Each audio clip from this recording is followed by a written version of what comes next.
Welcome to episode 398 of the DFO Rundown, as always brought to you by Bet365. Get in the game. And right now, MLB, place to be at Bet365. I am Jason Greger as we continue on the Rundown, episode 398. And we'll have a few more special guest hosts, and then we'll take some time off, and then we'll be back, as always, full steam for the next season. We'll do some bi-weekly stuff throughout the summer. Today we welcome in from the sheet at Daily Faceoff, Jeff Marek joins us. Jeffrey, good morning. Hello, sir. It's nice to chat again. We normally have our conversations on your show on Thursday. Good to be with you today. How are you, my friend? I'm good. It's hot here in Alberta right now, scorching hot. Heck, that a tornado warning just outside, but thankfully I didn't saw a sighting, nothing touched down. So it's a little hot right now. Good. Free agency, I don't know if it's been as hot because a lot of the big names stayed with their teams, but let's kind of go around. We'll go around a few teams that sure. I find interesting. And you had mentioned, I know when we were talking beforehand, you want to talk about the Canadiens because you feel that they might be one of the teams. Because I looked and I said, man, of all the playoff teams, did any of them really improve? A lot of them just kind of kept their same guys. I know Vegas made a big trade with Marner, but they lost their best defenseman and they lost Nick Hague and Pietrangelo and Hague. So I'm not sure they're different. I'm not sure how much better they are. Like, of all the playoff teams, maybe in the East, did Montreal do the most? I do like what Montreal did their heavy lifting a week before the free agent window opened, and that was picking up Noah Dobson.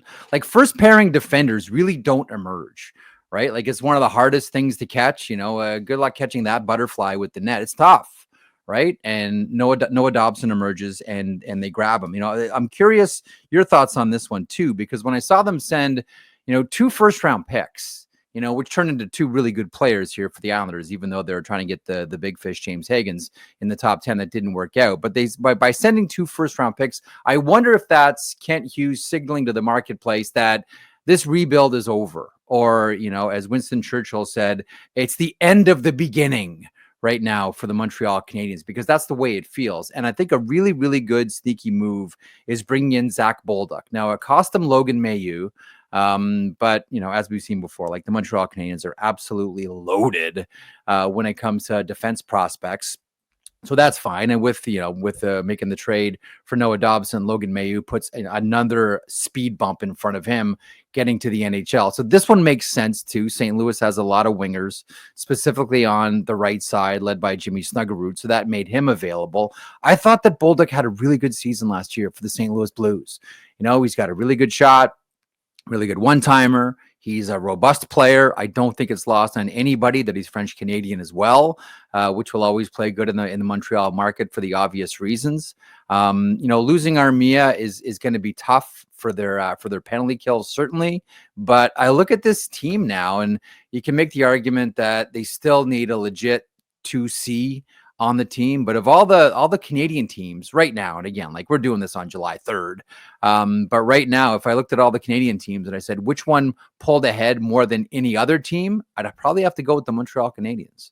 From where they were last year, I would agree. I still, when I look at their defense core and I look at the playoffs, and I think eventually that they'll retweak some things and they'll get a little bit more size and a little bit more physicality back there. But Dobson, Gooley, Matheson, Carrier, Lane Hudson, they can move the puck. There's going to be no question about Montreal being able to move the puck effectively and efficiently up the ice. I agree with you on a second line center. Patrick Laine, I'm guessing this is probably his last year definitely at that cap hit. He's going to be taking a big cap hit afterwards. So, a reduction, I should say. I don't mind what Montreal did, but you're right about the 2C. I think, the rebuild, it's probably fair that's over, but they still got a ways to go. I think there's still a few pieces. They're going to have to get a second line center. And really a lot of their stuff is going to come internal, just in development. And as younger guys get better and they get stronger and they get more experience. And so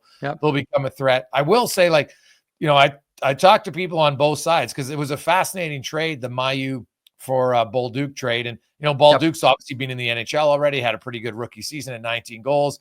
I talked to a lot of people who think Mayu's ceiling is a lot higher, and they like to trade for the Blues. Guys, in the American League, looking good is one thing. Can you do it in the NHL is another thing. So, I'll have to wait and see on that. But it's both teams feel like, hey, we really improved our guys. So we'll find out in 3 years who actually was right.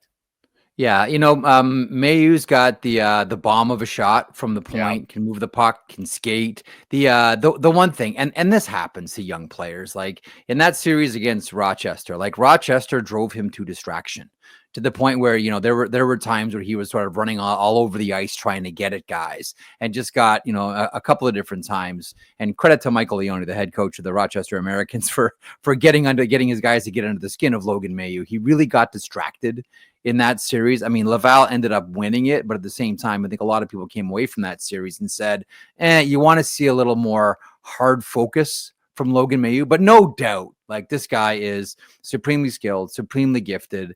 And if you have a look at the draft history of the St. Louis Blues of recent note, the one area where they've kind of fallen down and haven't found the guys is on the back end.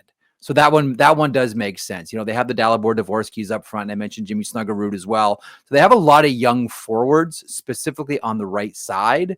So this is one of these areas where you say, okay, we need some reinforcements on the back end in our prospect pool here to graduate to the NHL. We can sacrifice a right winger, even one that's already had some success at the NHL level. Well, I'll give the Blues credit. They went out and got Broberg and Mailloux. So if you don't draft them, you can go find different ways to get young defensemen, and seems like it works. So yeah, I've liked it.